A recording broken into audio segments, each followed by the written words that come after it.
noite. Então, essa semana nós estamos continuando o estudo da semana passada, né, em que nós estudamos o versículo 25 do capítulo 11 do Evangelho de Mateus, que é o primeiro versículo dessa sequência, dessa passagem, um versículo muito conhecido, um versículo que assim está entre aqueles mais comuns ou aqueles mais comentados pelos comentaristas do Evangelho, né? E nós estamos aqui tentando ir além, em uma camada mais abaixo do que a gente normalmente encontrou aí, por aí, na literatura espírita mesmo, fora da literatura espírita. Enfim, a gente está usando, aliás, o instrumento literário espírita para cavar mais fundo, para tentar atingir ali camadas mais neurais, né? Mas que mexem mais com a nossa sensibilidade. E a gente começou isso a semana passada, comentamos aí uma expressão, né? Sábios e inteligentes, ou sábios e doutores, e hoje nós vamos dar prosseguimento ao estudo. Lembrando o versículo, então, que diz o seguinte: naquele tempo, Jesus, respondendo, disse: Eu te louvo, Pai, Senhor do céu e da terra, porque ocultastes essas coisas dos sábios e inteligentes, é o que a gente pôs em destaque semana passada, e as revelastes aos infantes. Algumas traduções dizem aos pequeninos, né? Outras aos humildes. Aí a gente hoje vai discutir aí as possibilidades de tradução, qual que é o sentido que é proposto pelo versículo, né?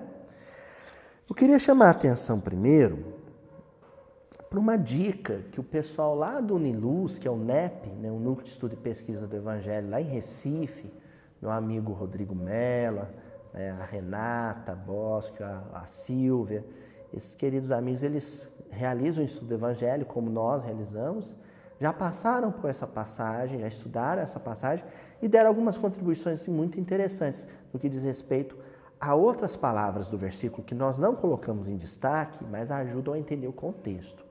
Primeira é essa expressão, naquele tempo. Nós não vamos colocar em destaque porque não é o foco, mas vai ajudar a entender o contexto. Esse naquele tempo, no texto grego, a palavra que aparece é kairos. E nós já estudamos aqui uma vez, vocês se lembram disso? A diferença do tempo cronos e o tempo kairos. Em grego, Jesus não usa a expressão cronos, ele não está falando de tempo cronológico. Então, quando ele diz naquele tempo, ele não está se referindo a um ano, ou a um dia, ou a uma década, ele não está se referindo a um período. Fica, às vezes, essa expressão, né? Naquele tempo, vocês se lembram? Há 10 anos atrás, há 1 ano atrás, né? No primeiro ano de miudinho, não é isso aqui o caso. O tempo aqui, quando aparece a palavra kairos, é o tempo oportuno, é o tempo propício, o tempo certo. Então, Jesus está falando do tempo oportuno, do tempo propício, o momento ideal. Entenderam? E isso não é datado. E mais, isso é individual. Esse momento certo, esse tempo oportuno é particular, é individual e é intransferível. O meu kairos é diferente do kairos da Djalma, é diferente do kairos do César. Entenderam? Então, naquele momento oportuno para certas pessoas, para aquela pessoa específica, aquele grupo, aquela família específica, aquela nação, é o kairos de um grupo, de uma nação, de uma pessoa especificamente, mas sabendo que o tempo oportuno de um pode ser diferente do tempo oportuno de outro. O tempo propício de um é diferente do tempo propício de outro. Assim como acontece com a plantação, né? Com a agricultura, o tempo de colher de uma planta não é o tempo de colher de outra planta.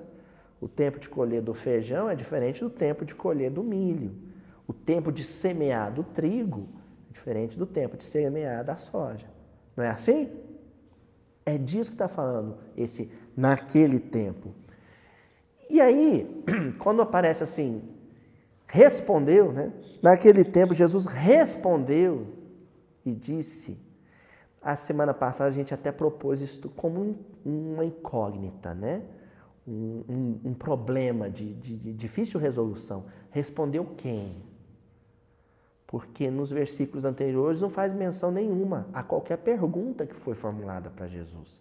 Então ele está respondendo, mas respondendo quem e respondendo qual pergunta. A palavra em grego é apócrites. E apócrites diz respeito a atos e coisas ditas há muito tempo atrás. Então não se refere a algo que foi dito ali naquele momento por alguma daquelas pessoas que ouviam Jesus. Apócrites é uma palavra que, sim, diz respeito a essa resposta, né? A esse feedback, mas a clamores e anseios remotos, bem anteriores. E aí o pessoal lá do Recife, estudando, discutindo, chegou à conclusão de que esse apócrites é uma resposta a anseios e clamores dos profetas, anseios e clamores de Moisés, dos patriarcas, ou seja, são anseios e clamores da comunidade judaica como um todo. Havia um sentimento por parte dos humildes, né? Por parte do povo, por parte de quem carregava o fardo difícil, às vezes, da opressão, da humilhação, uma resposta de Jesus com relação a isso. E essa resposta Jesus está dizendo naquele momento. E aí o eu te louvo, Senhor, em grego, né, vem do homologai, homologar, ou seja, sancionando, dizendo é isso mesmo, confirmando, né? E é isso mesmo. Não fica triste porque vocês são escravos, não fica triste porque vocês são a província mais pobre do Império Romano, não. Porque tem coisas que estão sendo reveladas para vocês que foram ocultadas dos doutores da Grécia, dos sábios de Roma. Tem coisas que estão sendo reveladas aqui em Cafarnaum, aqui na Galileia, que estão sendo ocultadas dos sábios e doutores lá de Jerusalém. Entendeu isso, gente? Só para a gente dar um... Oi? Jesus está falando na Galileia, né? Ele está falando ali. E tem coisas que ele disse só ali, Toinzinho. E que mesmo depois, quando circularam, através do pergaminho, através do texto transcrito, nem todo mundo entendia. E geralmente, quem entendia eram essas pessoas que aqui, e agora nós vamos pôr em destaque já, porque é a palavra que nós vamos comentar hoje, eram esses que aqui no versículo são chamados de infantes. Né? A Adriana, semana passada, até falou, tem a ver com infância. Sim e não. Nós vamos dividir dois tipos de infância aqui, dois tipos de infantes. Existe uma infância que é uma infância espiritual, que é quase que um sinônimo de imaturidade. Nesse sentido, os sábios e doutos que nós estudamos a semana passada são esses imaturos. São essas pessoas de comportamento moral infantilizado. Ou seja, numa escala evolutiva, perto de Jesus e dos discípulos, eles são crianças. Mas crianças no sentido de aquele que não tem maturidade ainda para assimilar certas coisas. Agora, existe uma outra abordagem para o termo infante, que essa Jesus utiliza lá na passagem em que ele fala, deixai vir a mim as criancinhas, porque delas é o reino dos céus. Ou daquelas, aí vem um comentário do Evangelho segundo o Espiritismo, brilhante, porque fala assim, ou daquelas que se assemelha. Então é aquele que é maduro espiritualmente, mas que conservou a pureza, a singeleza, a simplicidade, a doçura, a meiguice, que é própria do ser humano nessa fase do desenvolvimento psicomotor, da criança em si, entendeu? Esse infante que nós vamos estudar hoje é o infante de coração, é o infante em pureza, é o infante em simplicidade, É uma palavra que eu gosto muito em singeleza.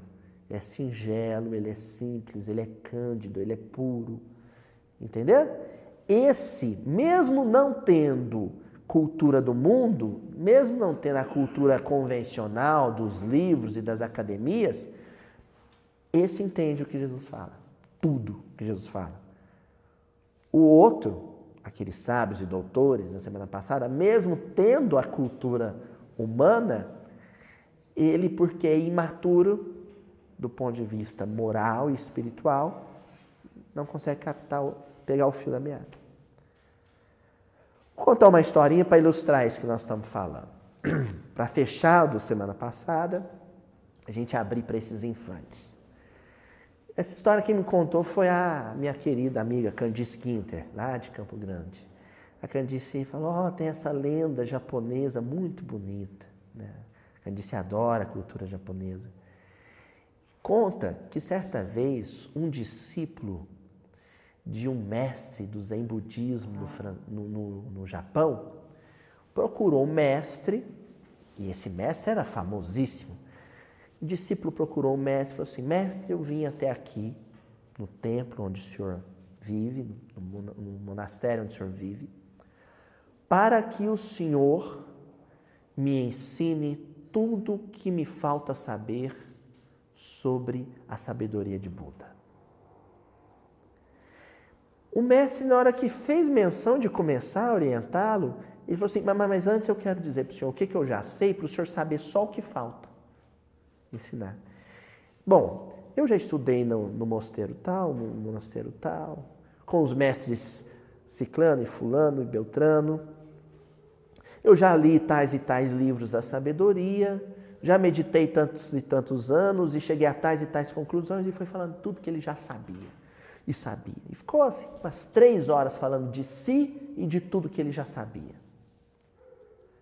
Na hora que ele terminou de falar, tá até cansado, o mestre falou para ele assim, então vamos lá, né, para uma sala de meditação, para a gente conversar.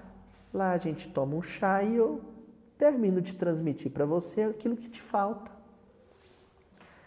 E eles sentaram e foram fazer o famoso ritual do chá japonês, né? Toda aquela beleza de movimentos, aquela coreografia belíssima para tomar o chá, né? O chá verde, né? E aí, de repente, o mestre colocou desculpem, gente, eu vou usar o termo que me parece, a xícara, mas eu sei que não é, tem um outro nome lá, né?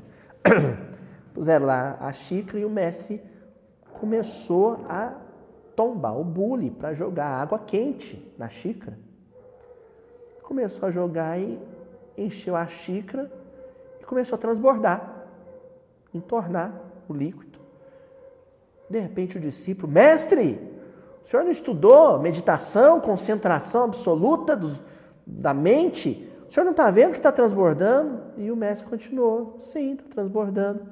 Mas mestre, que tolice, eu vim aqui para aprender porque disseram que o senhor é o maior mestre do Japão e o senhor derramando, olha só, está derramando água em todo o tatame. E ele continuando a entornar. Na hora que ele terminou de entornar toda a água do bule e a água espalhada, ele virou para o rapaz e falou assim, meu filho, numa xícara cheia não cabe mais nada.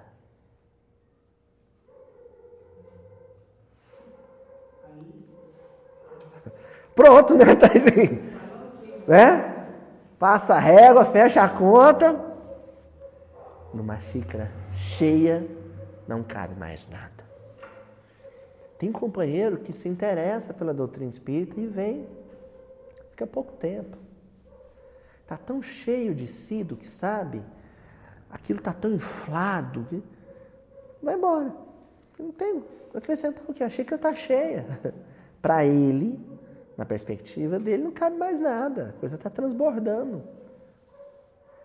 Agora, esse infante, Toizinho, que nós estamos falando hoje, é aquele que não importa quanto conteúdo entre para o psiquismo dele. Ele sempre acredita que falta uma coisa. um infante desse teria chegado no mestre e falado assim: mestre, eu vim aqui porque eu sei que ante a sabedoria do Senhor não sei nada, me ensina. O próprio mestre ia perguntar: mas o que você sabe, meu filho? Ah, nem compensa dizer, mestre, eu sei que tem tanta coisa para aprender, que o que o Senhor me ensinar, se o Senhor quiser me ensinar tudo que eu já sei também, pode ensinar, que às vezes eu aprendi errado. Fala, Tonzinho.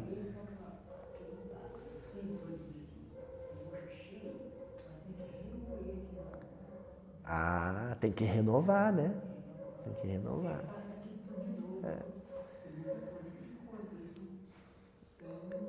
Acho que a palavra que define é saturação. O sujeito está saturado, sabe? Ele está tão intoxicado com o excesso, porque todo excesso intoxica, gente. Vitamina, se você tiver demais vitamina no sangue, te intoxica, né? Outro dia eu estava com cãibra, muita cãibra no Pilates, no Lorene. Aí meu fisioterapeuta falou assim, eu falei assim: é falta disso, é falta daquilo. Ele falou assim: acho que é excesso de cálcio.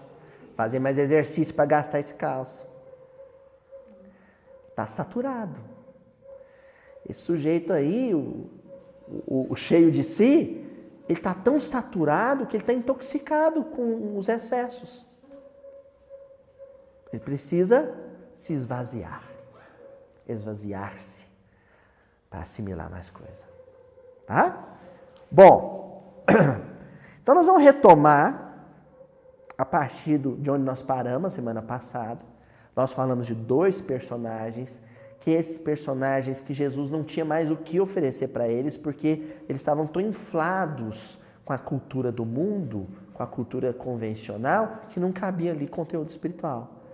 O José de Arimateia e o Nicodemos. Lembram deles? Nós vimos 2 passagens, uma do livro Boa Nova, outra do Lázaro Redivivo. Estudamos na semana passada.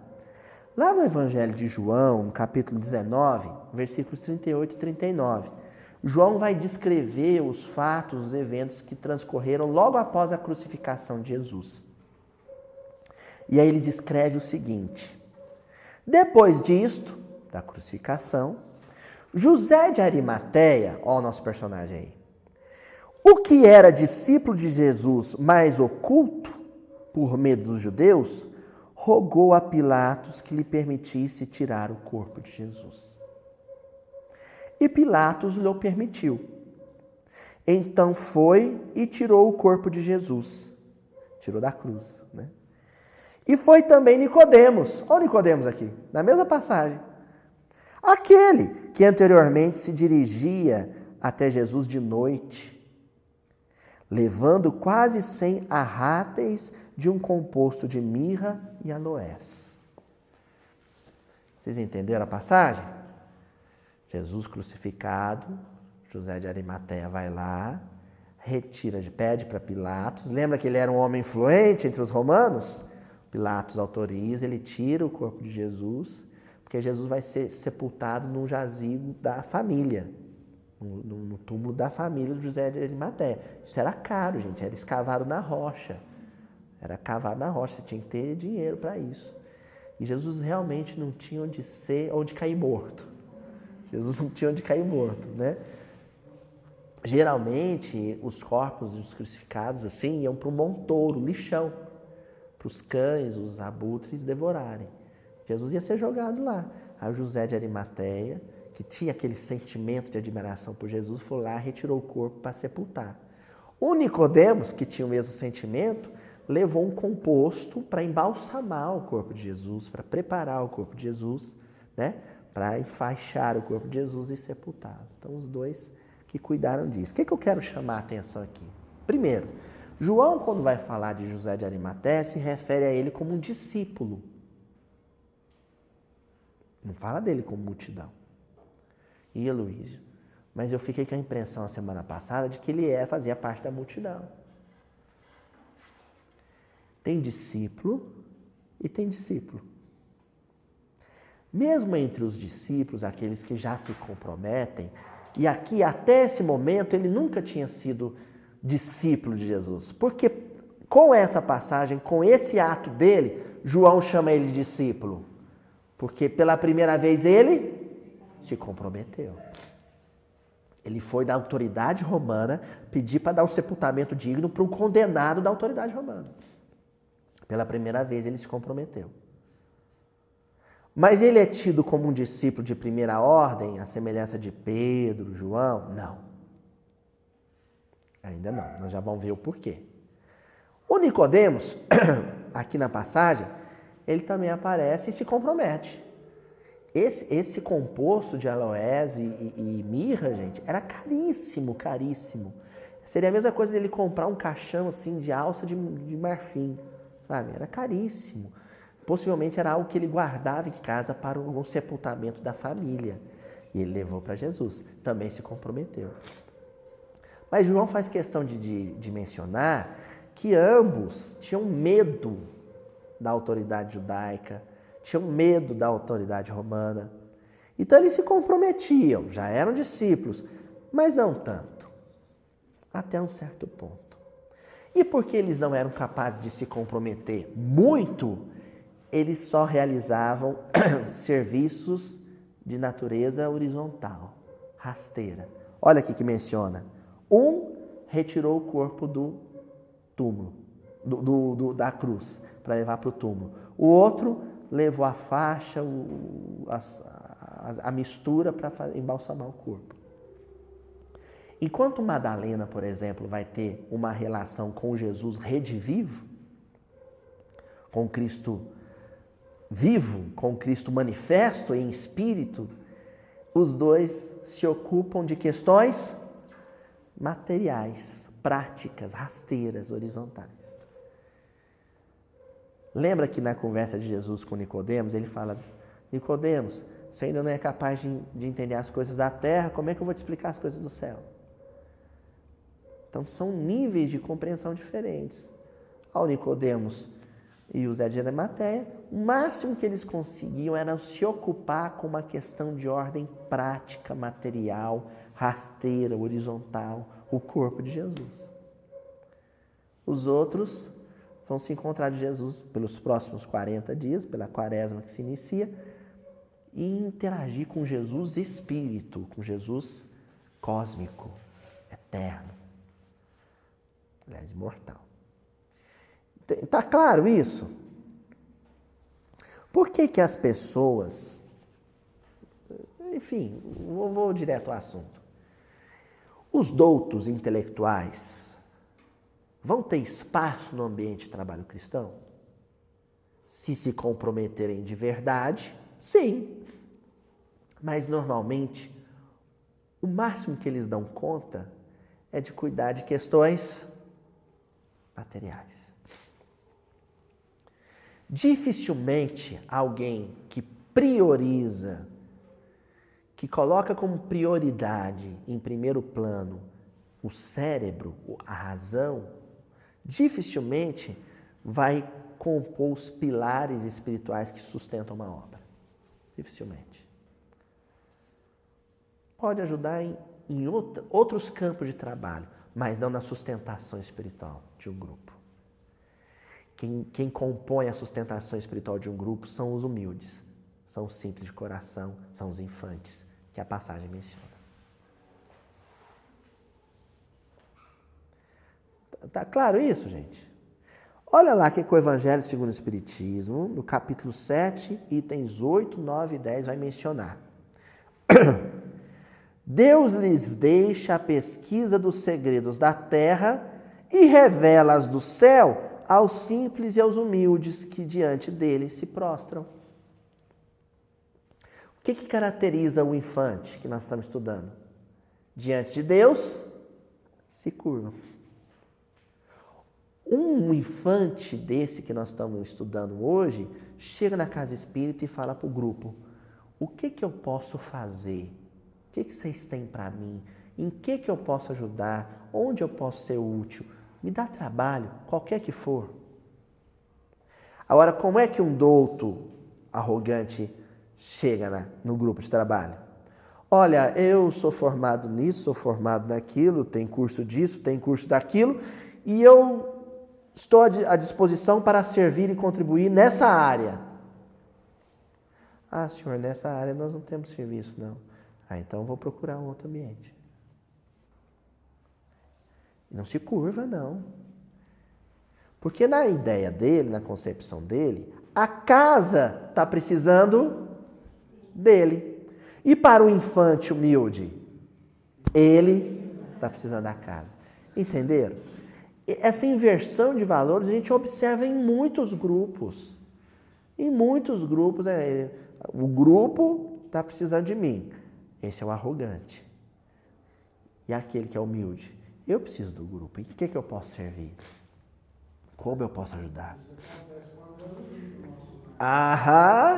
Caso típico. O André Luiz chega. O André Luiz foi uma personalidade no mundo médico, né? Não vou nem ficar citando quem ele pode ter sido, que isso não é o caso. Mas ele era uma autoridade, ele não era um médico comum. Ele era um médico que produzia conhecimento. Né? Ele era um cientista. Chega no mundo espiritual, aí primeiro que ele vai ser consultado pelo Henrique de Luna. Vocês lembram do Henrique de Luna? O Henrique de Luna vai visitar ele no leito, a Henrique de Luna dá uma olhada, vê, né, na estrutura perispiritual dele, com os órgãos comprometidos e fala, isso aí não foi só a sífilis não, isso aí é que você era muito nervoso.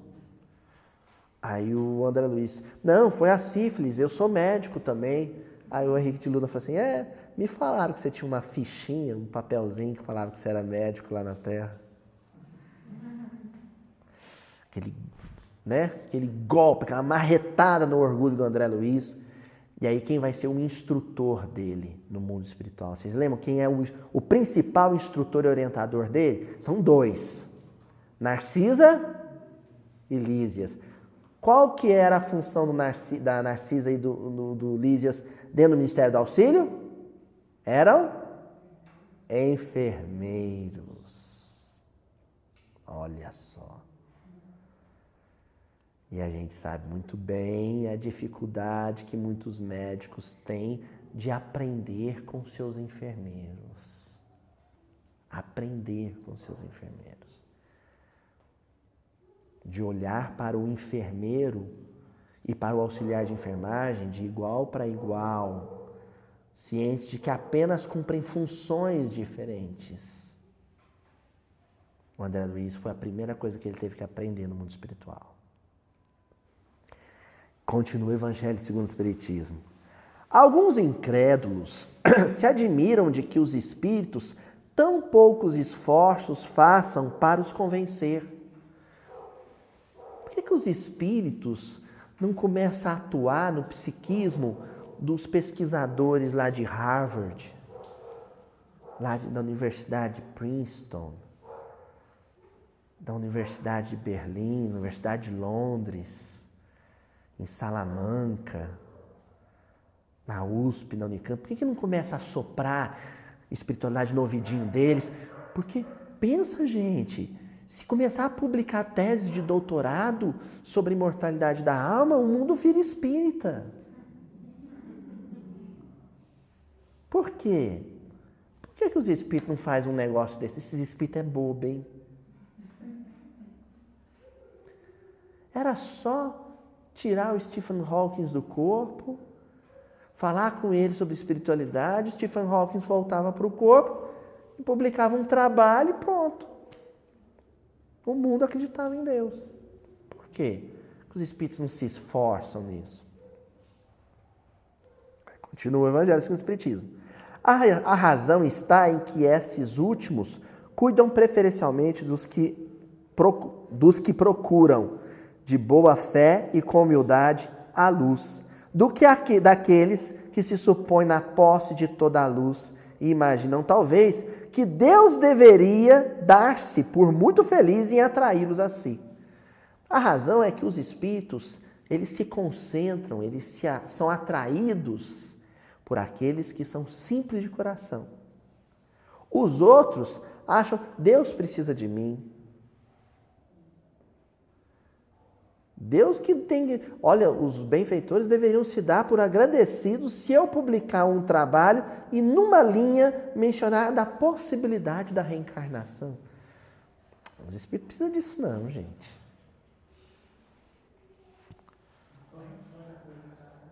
Oi? Não corre atrás para ver, não. Deus não precisa, Tonzinho, que o doutor fulano de tal acredite nele para continuar insistindo. Depende disso. Se o fulano não acreditar em Deus, Deus deixa de existir? Durante muito tempo a gente não acreditava nem em átomo, e átomo já existia. Não sabia nem da existência de outros planetas, e eles estavam girando lá mesmo, apesar da nossa ignorância. Deus impõe condições e não aceita as que lhe queiram impor. É o Senhor do Universo. Escuta bondoso os que a ele se dirigem humildemente, e não os que se julgam mais do que ele. Humildade vem de humus. Vocês sabem o que é humus? Humus é o cocô da minhoca. A gente não é verme perante Deus. A gente é o cocô do verme. Deus acha utilidade para a gente. Agora, quantos se sentem assim? Poxa vida, gente. Você passa... Não, eu fiquei impressionado porque eu conheci, quando eu fui ter que estudar para me formar como professor, eu conheci companheiros que tinham um título de doutorado numa época em que você levava 12, 15, 20 anos para ter um título de doutorado. Hoje o sujeito estuda 4 anos, 2, 3 vezes por semana, vai lá, assiste umas disciplinazinhas, escreve um materialzinho que vai ser posto na gaveta, ninguém... sabe? Come urubu e arrota peru. Faz um trabalhozinho de gaveta. Publica numa revista Qualis A. Para pôr no Lattes, depois ninguém nem sabe. Para que serve aquilo? Ninguém sabe, ninguém nunca interessou. E eu conheço pessoas em contrapartida que sim, possuem o título de doutor, mas não por causa do título de doutor. É porque produziram coisas realmente relevantes. Estavam focadas no conhecimento e no benefício desse conhecimento para a humanidade. O título vem, nem gosta que menciona o título. Outros, é o título. Porque a mais triste, a maioria dessas pesquisas científicas, as teses de mestrado... É tese de gaveta. Não chegam na sala de aula. Não, é tese de gaveta, né? É só para aumentar o currículo. E pessoas, alguns cientistas realmente de valor, que produziram coisas que são importantíssimas para a comunidade, são pessoas simples, né? Que não se acham melhor que ninguém por conta disso. Né? Até porque existe um problema, gente, na questão da produção do conhecimento científico na Terra, que ainda não foi resolvido. E que o Emmanuel comenta lá no livro da Esperança, no capítulo 17, Supercultura. Ele diz assim, vamos começar com essa bomba aqui, ó. A supercultura monumentalizou cidades imponentes e estabeleceu os engenhos que as arrasam. Pausa. Então, o sujeito, o engenheiro, cria toda uma infraestrutura industrial para produzir plástico. E produz plástico. E aquela fábrica gera emprego e gera riqueza. E aí, em função disso, outras indústrias são anexadas e se cria um grande parque industrial naquela cidade. E a cidade cresce em função do gênio daqueles engenheiros, da genialidade daqueles engenheiros. Aí sabe o que acontece? Aqueles mesmos engenheiros, cujo intelecto gerou riqueza e prosperidade para a cidade, não conseguem resolver o problema de convivência, o problema do trânsito, o problema do saneamento, da questão do lixo que é produzido. E aí? Aquela mesma indústria que trouxe riqueza também trouxe desordem social. E aí, o que vai fazer com o lixo dessa indústria? Com os compostos químicos? E agora, tá? Atraiu um monte de trabalhador. E aí, a cidade tem infraestrutura para isso? A cidade tem trânsito, vias públicas que conseguem acomodar. A mesma ciência. Aliás, eu vou definir isso com uma frase que eu ouvi uma vez de um professor meu. Ele falou para mim assim, sabe, professor? Ele falou para mim, meu filho, a tecnologia veio para resolver problemas que nós não tínhamos antes dela. É isso. A tecnologia veio resolver problemas que antes dela a gente não tinha.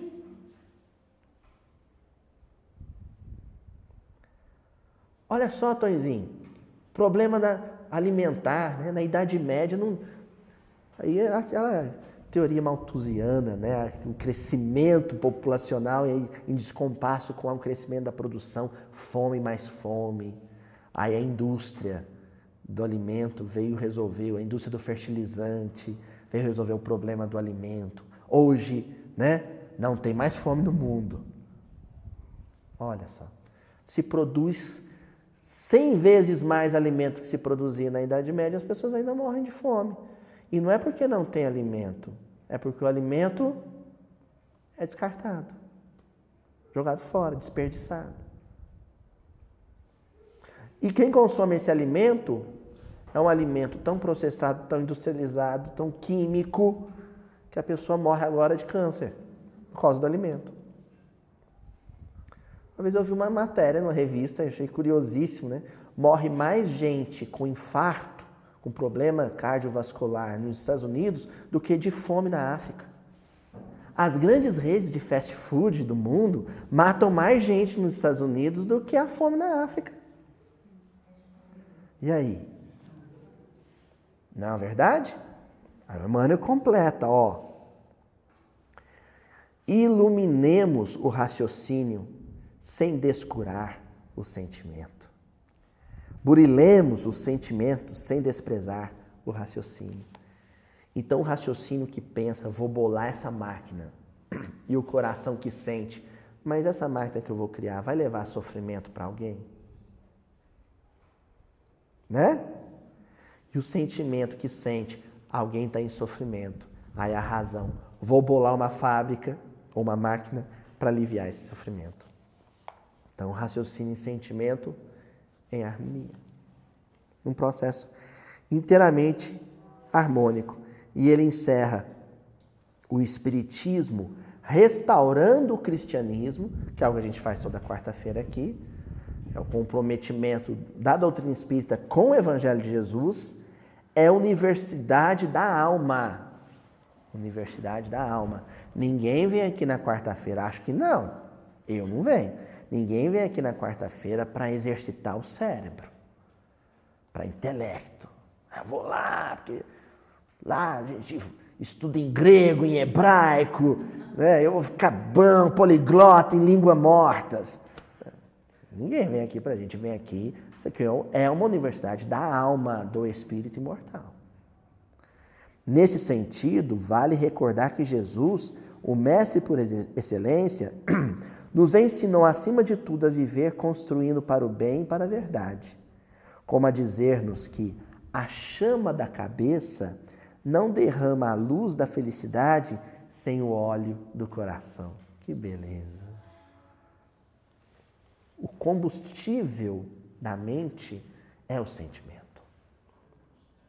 Tem uma mensagem do Bezerra de Menezes que fala sobre o cuidado, a gente ficar encantado demais com a tecnologia de ponta e esquecer o sentimento. Esquecer o sentimento.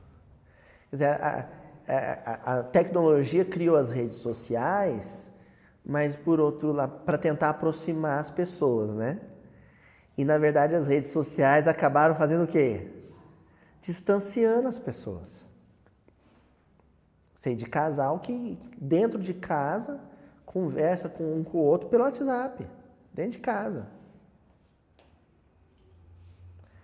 A tecnologia veio para resolver problemas que antes dela a gente não tinha. Não é assim?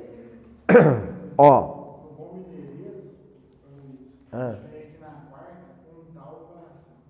Isso. Né? Vai lubrificar a máquina do sentimento, né? Você definiu muito bem, sabe? O que a gente vem fazer aqui é fazer com que as engrenagens do sentimento funcionem bem, em harmonia quase do raciocínio, né? Porque o cotidiano, a vida diária, no mundo nosso de hoje, altamente tecnológico, é um cotidiano árido. Deixa essa engrenagem, a graxa vai ficando grossa, né? Tamanho esforço que a gente faz para poder sobreviver no mundo hoje com o mínimo de paz. Então a gente vem aqui para trocar óleo. Está emperrado, tem algum abscesso ali, alguma lasca, alguma fagulha ali que está impedindo um funcionamento. Algum enquistamento, né? Exatamente. E essa é a razão da gente ter, por exemplo, tem um filósofo que eu gosto muito, muito inteligente, que é o Ludwig Wittgenstein, ou alguns dizem Wittgenstein, né? E esse homem era uma inteligência, mas o coração dele não suportou a pressão da convivência no mundo. O cérebro era um cérebro que, né, entendia o funcionamento da vida e do mundo com brilhantismo, mas aí ele enxergava a realidade da vida e as dificuldades do homem e não suportava, o coração não dava conta disso. Aí Wittgenstein tirou a própria vida pelo suicídio, né? Quer dizer, o cérebro era poderoso, o coração era frágil. Oi? Não, esse era... Morreu jovem. Desencarnou muito jovem, né? Então, olha só, para a gente entender o quanto esses corações que hipervalorizam o cálculo, a razão, o cérebro, são, na verdade, corações imaturos e frágeis. Essa passagem está no livro Contos e Apólogos, a lição 2. Olha o título, O Candidato Intelectual. Conta-se que Jesus, depois de infrutíferos entendimentos com doutores da lei,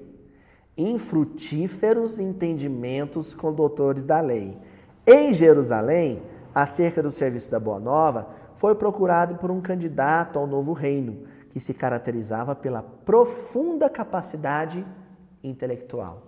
Então Jesus estava em Jerusalém, os doutores se aproximavam dele, achavam ele um homem inteligentíssimo, né? Jesus era brilhante, a fala dele era fluente, né? E aí tentavam entender a Boa Nova e não conseguiam entender, não fazia sentido para eles. Então a conversa de Jesus com esses caras era estéril, não rendia. Por isso Jesus falava pouco com eles, porque era jogar a conversa fora mesmo. Eles não davam conta de Jesus, porque tentavam entender Jesus pelas fórmulas convencionais. E as fórmulas, as equações para compreender Jesus, elas saem do sentimento, do coração. E aí esse menino se aproximou de Jesus e falou assim: mestre, eu quero entender a Boa Nova mesmo. E Jesus, mais um, outro. E o candidato inteligente, fixando no Senhor os olhos arguciosos, indagou. Agora eu vou pedir paciência para vocês, nós temos prazo para isso, porque são muitas perguntas que ele fez a Jesus. Jesus respondeu uma por uma. Eu não consegui, poucas eu consegui descartar para deixar assim o filé mignon, mas são muitas. Vou fazer questão de ler as perguntas e as respostas de Jesus, porque é um estudo, é um raio-x. Viu, Cris? É um raio-x, é um negócio mais potente. A tomografia é uma tomografia do psiquismo desses intelectuais de coração árido. Vou defini-los assim. Porque existem intelectuais de coração iluminado. Mas nós estamos falando daqueles de coração ressequido. Vamos lá, as perguntas? Primeira pergunta dele. A que escola filosófica obedeceremos?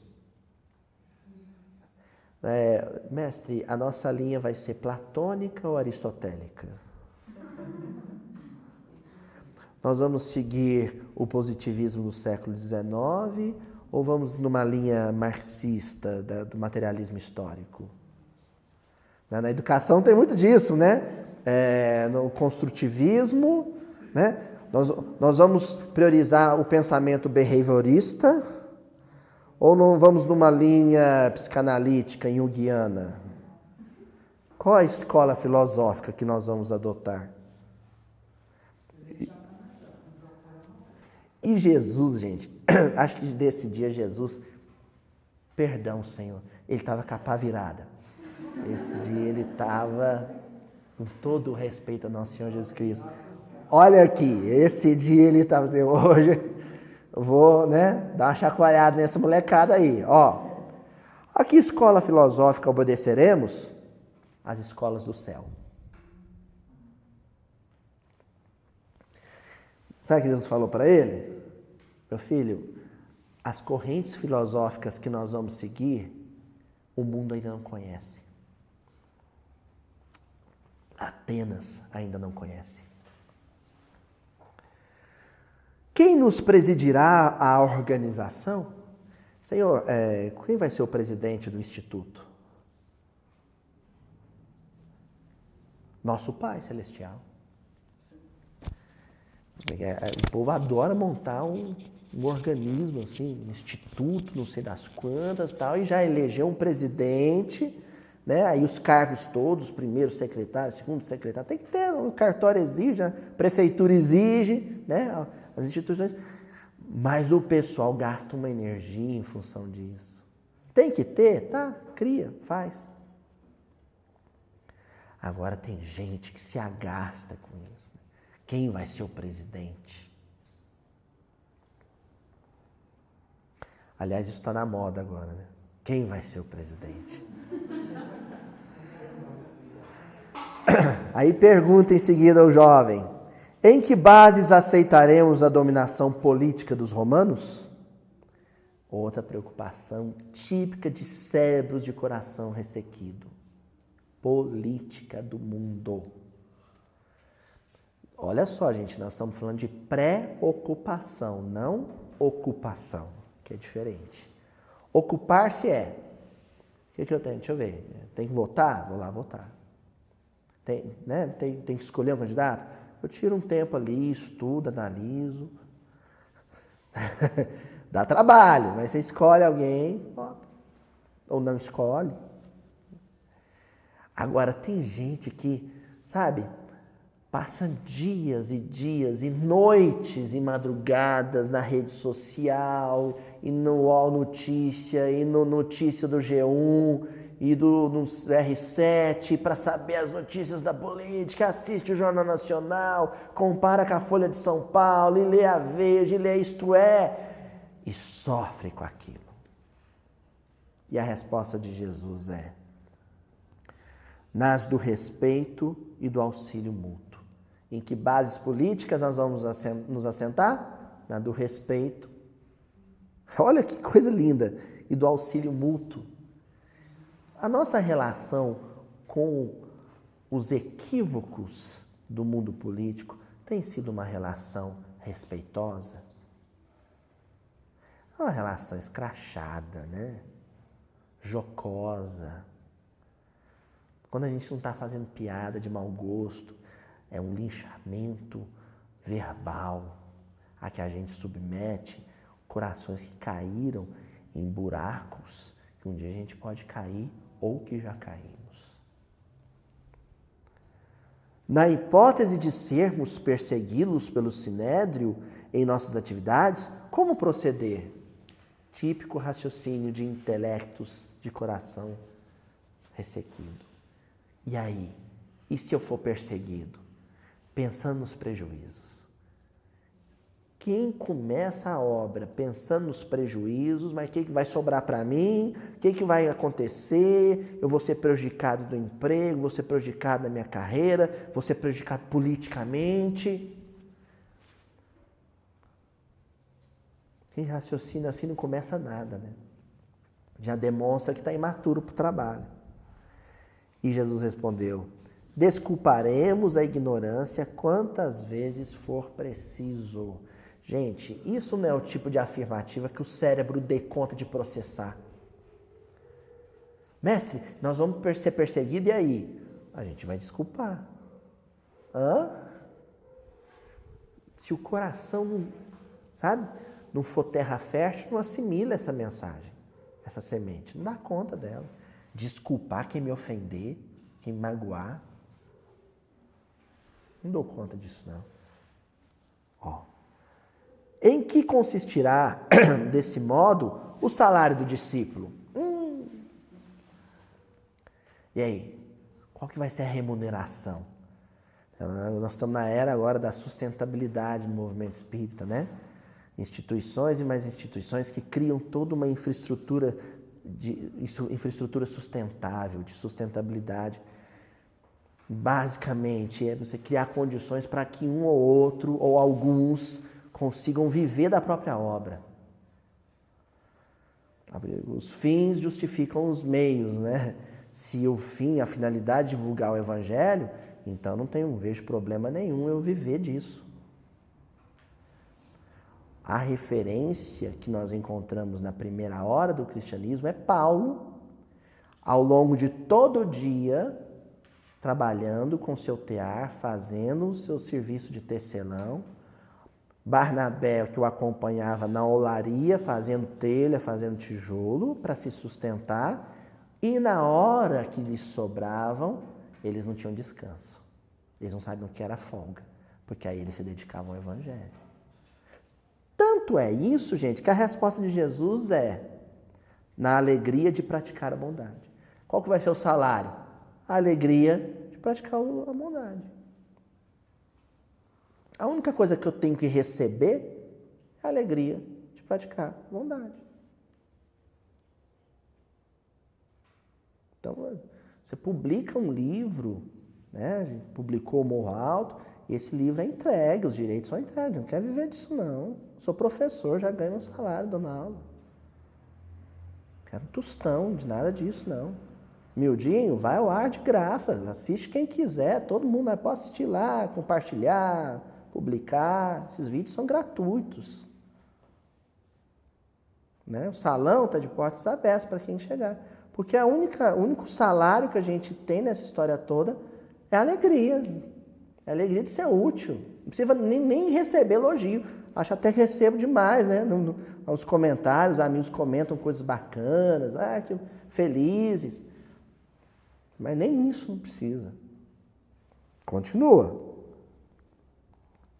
Estaremos arregimentados num grande partido? E olha, acho que aqui ele não está falando só de política, não, viu, gente? Porque o próprio movimento espírita está todo estruturado em partidos.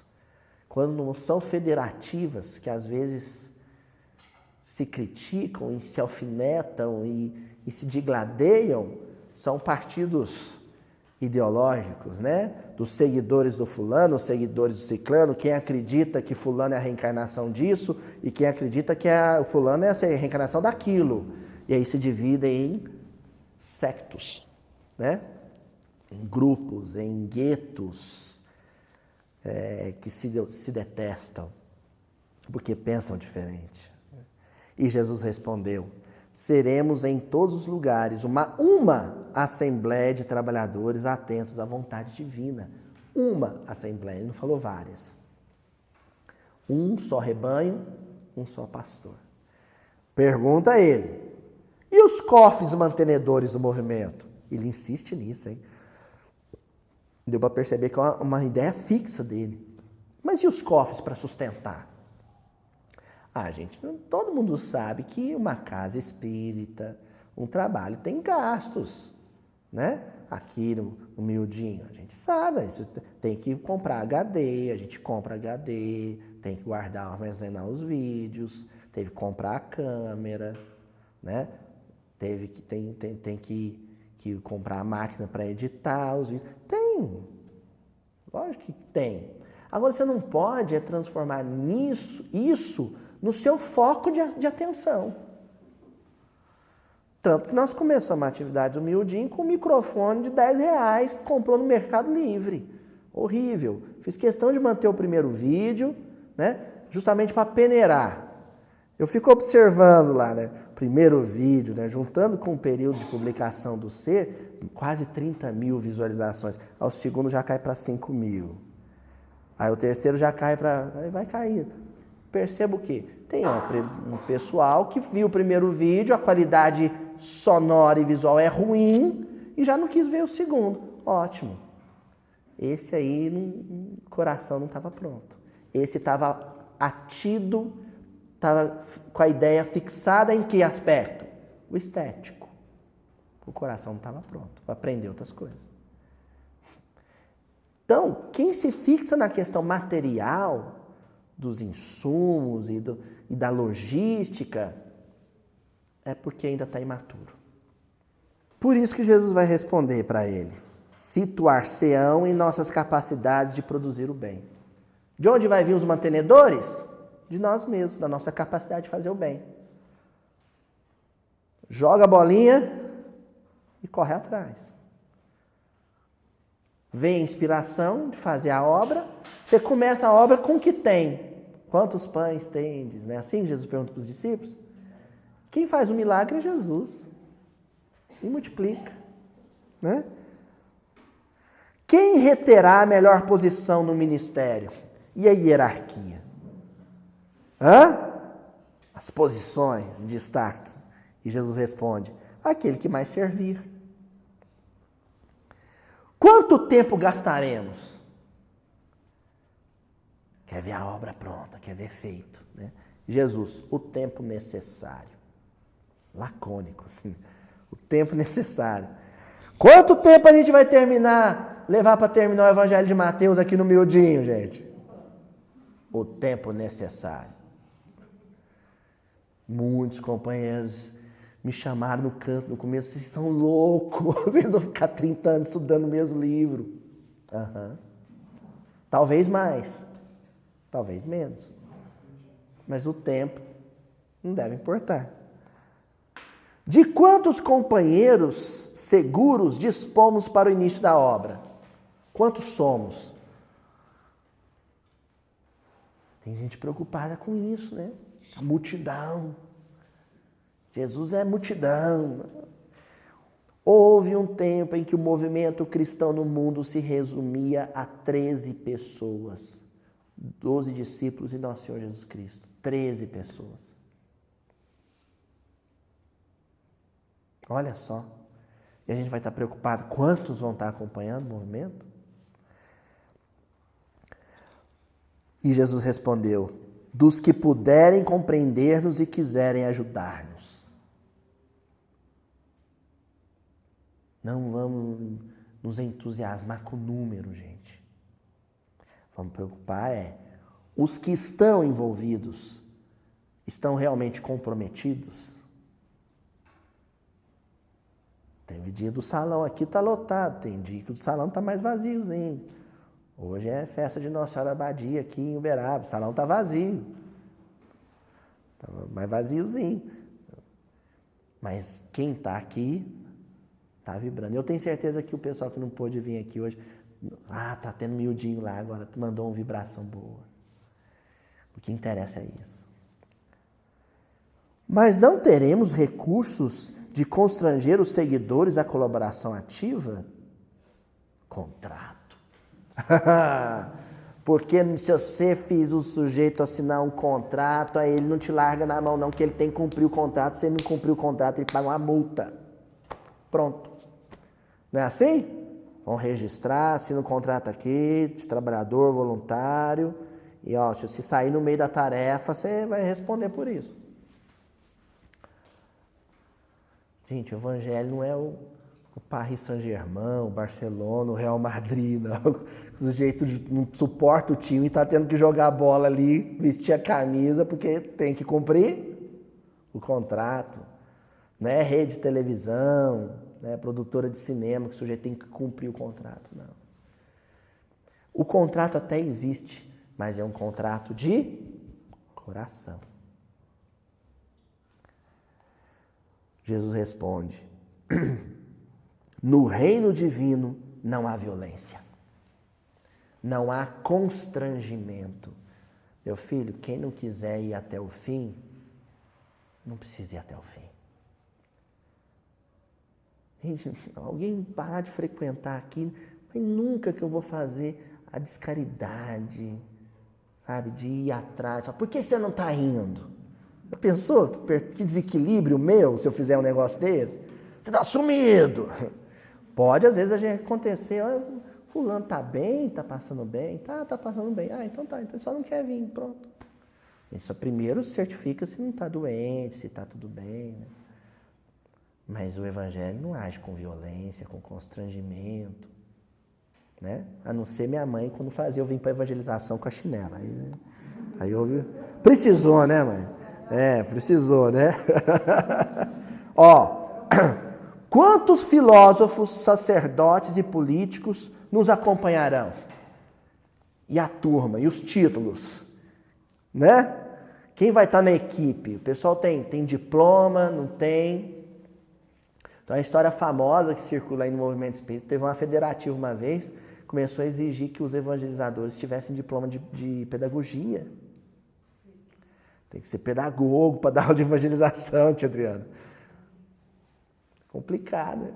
Aí foram falar isso pro Chico, o Chico falou assim, e laranjeira lá tem que ter diploma de agronomia para dar laranja?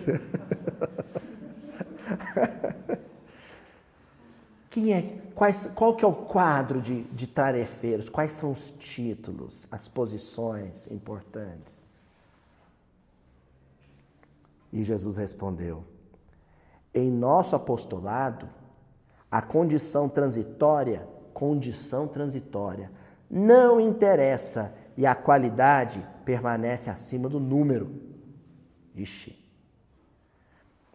Então, gente, voltamos num ponto que nós mencionamos na semana passada. Congresso espírita, evento espírita, que fica colocando release de palestrante, mencionando o cargo que ocupa, o título acadêmico que tem, ó. Vou repetir, Nosso Senhor Jesus Cristo dizendo aqui, através da mediunidade Humberto Campos, no nosso apostolado, a condição transitória não interessa. Se é doutor, se é mestre, se é médico, se é engenheiro, se é juiz, se é militar, isso é condição transitória. Isso é condição transitória. Então não interessa. Não tem que vir à baila. A missão abrangerá quantos países? Essa pergunta já é sectária, né?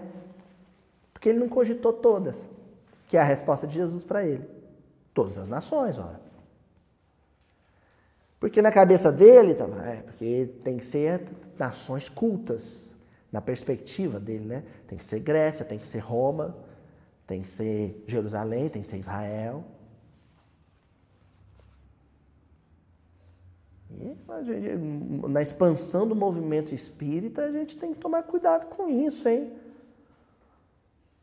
A América Latina está estudando evangelho, está estudando doutrina espírita, mas nós estamos com os olhos excessivamente centrados na região norte, na Europa, nos Estados Unidos, que tem movimento espírita maravilhoso, mas a América Latina também tem movimento espírita aguardando os nossos palestrantes, aguardando o nosso intercâmbio, com palestrantes, oradores, tarefeiros de ponta, médiuns, né, excelentes para contribuir no movimento espírita mundial. Não é só as nações economicamente desenvolvidas, não. Jesus está falando disso. Vou repetir. A missão abrangerá quantos países, Jesus? Todas as nações. Olha que trabalho maravilhoso que a Fraternidade Sem Fronteira está realizando na África, em Moçambique, está realizando junto aos irmãos da Venezuela. Não é verdade? Ó, fará diferença entre senhores e escravos?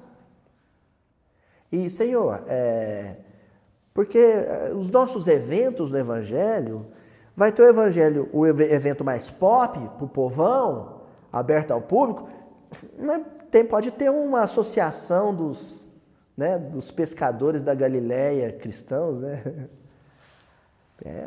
Tomar cuidado com essas associações, hein, gente? São importantes, né? trabalhos maravilhosos, mas vamos tomar cuidado, associação disso, associação daquilo, porque de repente você vai criando nichos de estudo e de trabalho, onde o fulano que não pertence àquele nicho, ele não é bem-vindo.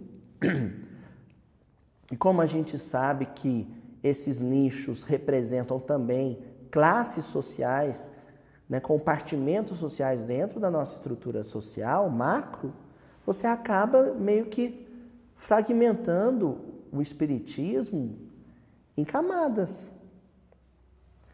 Faz um grande tempo, muito tempo, assim, eu li uma matéria numa grande revista de circulação nacional que vinha assim, o espiritismo na capa, assim, o IBGE tinha feito uma pesquisa, tinha sido, acho que o censo de 2000 e... me fugiu agora.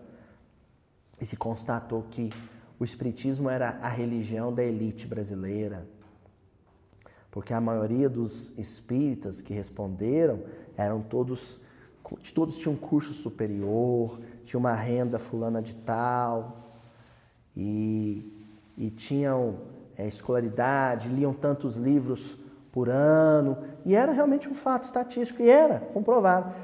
A maioria dos espíritas, eu juro, gente, eu me lembro disso, pelo menos no meu ciclo de amizades, ficaram entusiasmados com isso, empolgados com isso. Olha só, viu? O espiritismo é a religião de pessoas cultas, pessoas que leem, pessoas que já têm diploma universitário.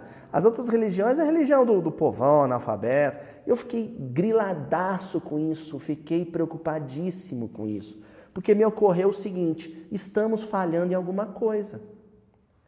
Se o espiritismo, o movimento espírita, aliás, né? O movimento espírita brasileiro está sendo capaz somente de sensibilizar e atrair a atenção de um nicho, um grupo intelectualizado e de renda alta, é sinal que nós estamos falhando com o pessoal de baixa escolaridade e o pessoal de pouca renda. Estamos falhando com eles. Estamos realizando muitos eventos que você só se inscreve se você tiver condição, né, condição financeira boa, e estamos deixando à deriva os pequeninos do reino. Isso é sintomático. Se de fato o movimento espírita brasileiro é um movimento formado por pessoas com alto nível de escolaridade e renda alta, é porque ele está falhando com quem tem pouca escolaridade e tem renda baixa. Está enxergando nesses apenas os assistidos. Né? Não, o pessoal de renda baixa vai na casa espírita, só para receber uma cesta, tomar um prato de sopa. Nós estamos criando um movimento espírita realmente democrático, aberto a todas as classes? Isso, quem está perguntando é esse companheiro aqui para Jesus. E a resposta de Jesus foi a seguinte: todos os homens são filhos de Deus, ponto. Senhor, vai ser dividido entre senhores e escravos? Jesus respondeu: todos os homens são filhos de Deus. E ele pergunta em seguinte: em que sítio se levantam as construções de começo? Aqui em Jerusalém? Primeiro, ele está preocupado com o prédio, com o edifício, né? Se vai ser bonito, se vai ser moderno, se um arquiteto vai projetar. Segundo, ele demonstrou um sentimento de que ele gostaria que fosse em Jerusalém, no grande centro da cultura da época. E Jesus respondeu: no coração dos aprendizes. Onde é que vai ser erguido? No coração dos aprendizes. Encerramos então com ele indignado com Jesus, revoltado com Jesus, mandando a seguinte pergunta: Senhor, por que não me esclarece? Se eu estou fazendo a pergunta, o senhor está respondendo uns negócios que eu não estou entendendo nada. É o versículo de hoje. Porque ocultaste isso dos sábios e inteligentes e a revelaste aos infantes. Jesus estava respondendo, o negócio é que a ausência de sensibilidade não lhe permitia compreender o que estava sendo respondido.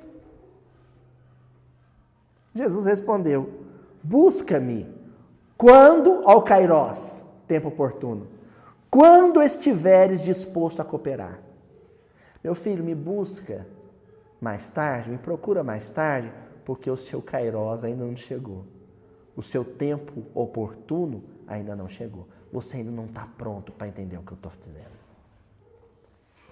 E assim dizendo, abandonou Jerusalém na direção da Galileia. Lembra na semana passada que Jesus deixou numa margem os romanos intelectuais e foi para outra margem do lago com Pedro, no barco? Abandonou Jerusalém na direção da Galileia, onde procurou os pescadores rústicos e humildes, que realmente nada sabiam da cultura grega ou do direito romano, mantendo-se, contudo, perfeitamente prontos a trabalhar com alegria e a servir por amor, sem perguntar. Sem perguntar. Então, o movimento cristão, especificamente o movimento espírita que a gente propõe com essas duas reuniões, a semana passada e a de hoje, para a gente encerrar, é um movimento que priorize o sentimento, que seja democrático, que não crie situações em que alguém tenha que apresentar uma carteirinha, um diploma, um látis, para poder ser aceito no grupo. Ou para subir numa tribuna espírita.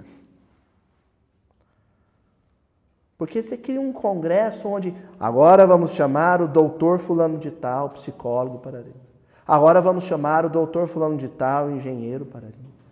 Agora, e se aí de repente você tem alguém de oratória inspiradíssima, mas que trabalha com serviço geral na prefeitura varrendo a rua? Pensa numa situação dessa de congresso espírita, gente. Não seria um constrangimento geral? Agora vamos chamar o fulano que trabalha no... Ninguém vai falar isso. Vamos chamar o fulano que trabalha varrendo na rua na prefeitura. Ele vai falar. E aí? Se fôssemos usar esse critério para chamar o Chico para a tribuna espírita hoje, nós íamos falar o quê? O Chico não tinha diploma universitário. Era datilógrafo no Ministério da Fazenda, na época. Agora vamos chamar o datilógrafo Francisco Cândido Xavier? Sabe por que ainda ninguém viveu esse constrangimento dos nossos grandes congressos espíritas? Sabe por que não? Porque ninguém coloca na tribuna o homem simples para falar. E ninguém coloca na tribuna o homem simples para falar porque o movimento espírita, de fato, o IBGE tem razão, de fato, é um movimento espírita com as suas atenções e suas antenas dirigidas para uma camada da sociedade. O movimento espírita, não o espiritismo. O espiritismo e o evangelho, esse veio para o povo, para todos os filhos de Deus. Até a semana que vem, gente. É aquela perguntinha que Jesus faz a todos nós. O que você está disposto a perder por amor ao Evangelho? Do que você está disposto a abrir mão por amor ao Evangelho? Renunciar. Tem como, né?